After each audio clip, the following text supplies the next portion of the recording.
one of my own for Professor Sowers. I wondered, is some of your research, I know you said some of it was just a thought question at this point.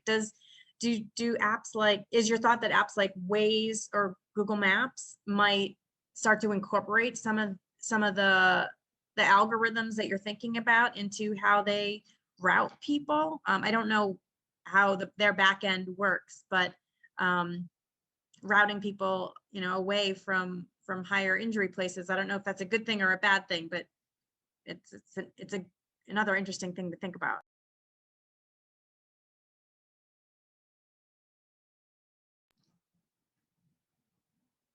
Maybe Professor Sowers had to drop off. I'll email him. Any other questions? I was curious. I was going to ask Dr. Sowers also. Being that this is in a school, how does the research continue? How do they continue from year to year when you have different participants? So how many participants continue from year to year, and how many are new going into the data? How many have to catch up? So I was just curious about that. Right. How many changing pictures at the end of his presentation? How many different grad students does he need here? Absolutely, yes. Yeah, good question. We'll have to catch him later, because now I don't see his name on our chat any longer.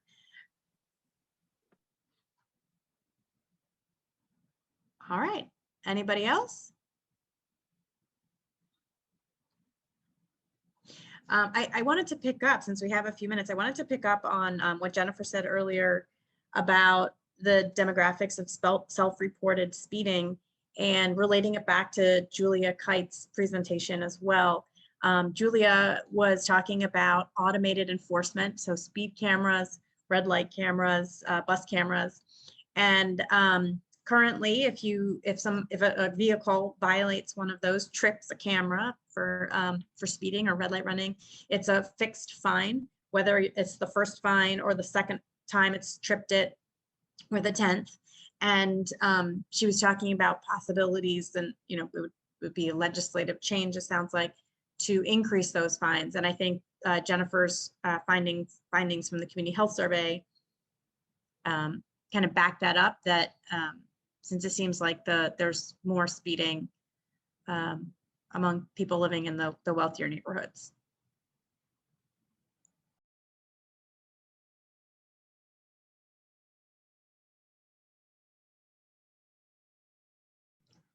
Okay. If there's no more discussion or questions, I'll make one last call. Anybody else? Okay. In that case, you can have a 10-minute break, really quick lunch perhaps, and then rejoin for the main session. We're going to wrap up, and we're going to, at 1 o'clock, Professor Michael Horaniciano is going to be presenting a reflection on a lot of the talks from today, and that'll start at 1 o'clock. So thank you very much.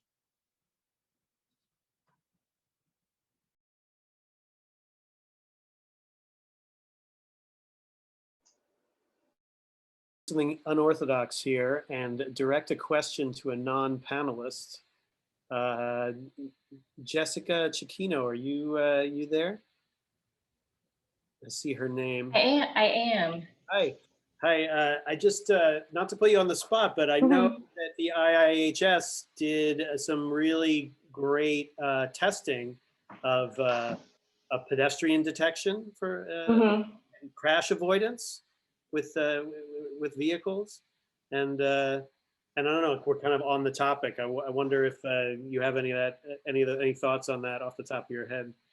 Yeah, so we're seeing more and more vehicles equipped with with a pedestrian detection that would detect if you're about to hit a pedestrian and hopefully brake the vehicle for you to keep it from happening altogether. And we think that has a lot of promise.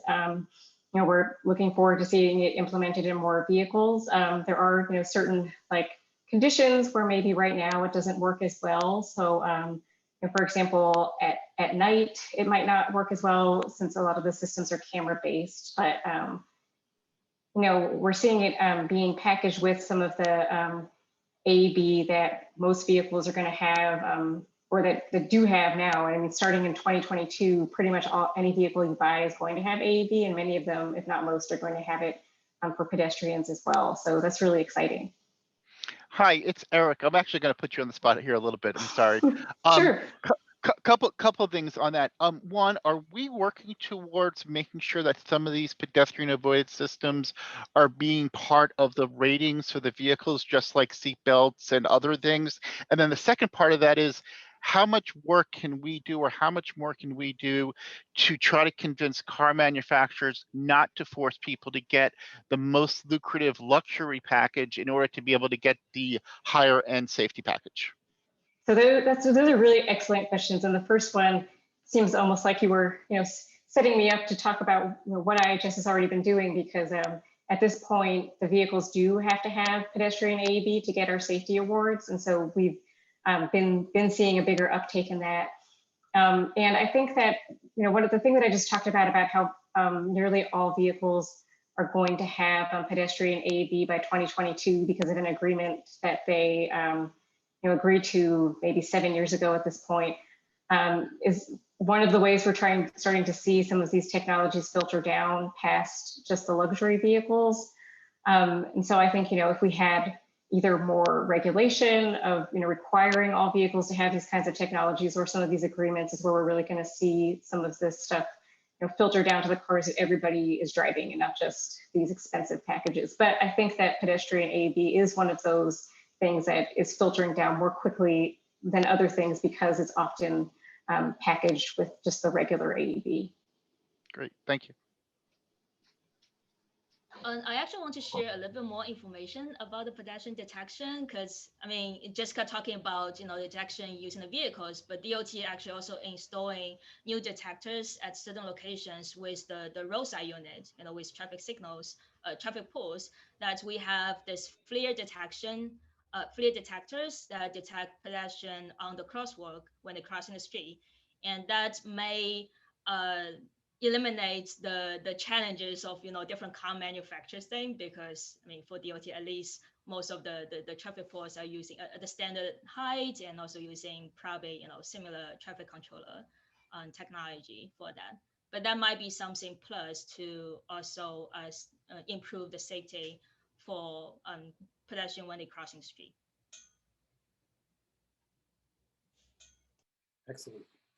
Yeah, no, that would be right. The sort of ideal future would be these things that are installed at fixed locations, talking to the vehicles and adding like supplementary information to the detection and safety functions that the vehicles are having are using.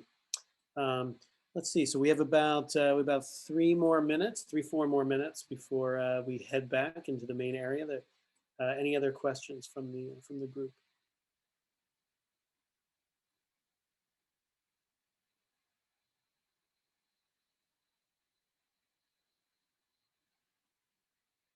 All right. Well, I think maybe we have a little bit of an extra break then.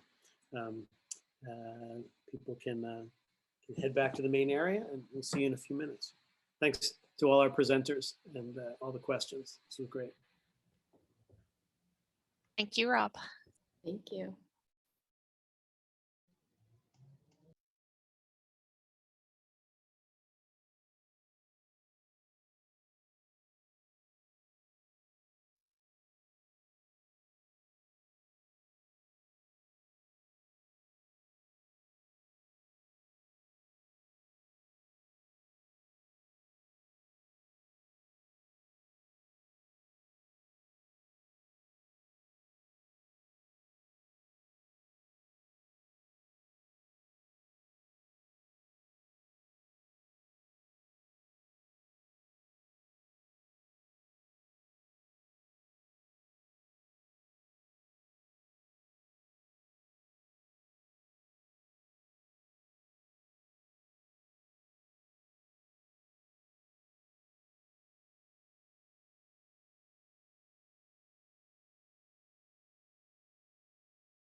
Hello, everyone that's back from breakout rooms so far. I'm going to give it another couple of minutes just so that we can get everybody.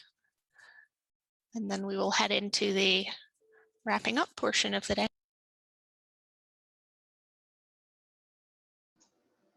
Anna, just wanted to answer one of your questions.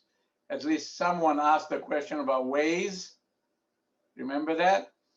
The only thing I can tell you is that Waze did change their algorithm, and they are actually moving cars and traffic from neighborhoods. There was a major complaint that as it happens when in the local streets, there's less traffic. So what they have done in the past, they have actually shifted traffic to the local streets. They're no longer doing that. The algorithm has changed. And as a result, in fact, when you drive and you utilize Waze and they redirect you and they tell you take this route, you can say a lot of traffic moving to that route. So many people now reacted by not moving. The people that understand a bit about the algorithm, they just stay where they are while everyone tries to get out. Right. So, you know, it is what it is. Let me put it that way. Thank you. Yes, it's a tricky thing.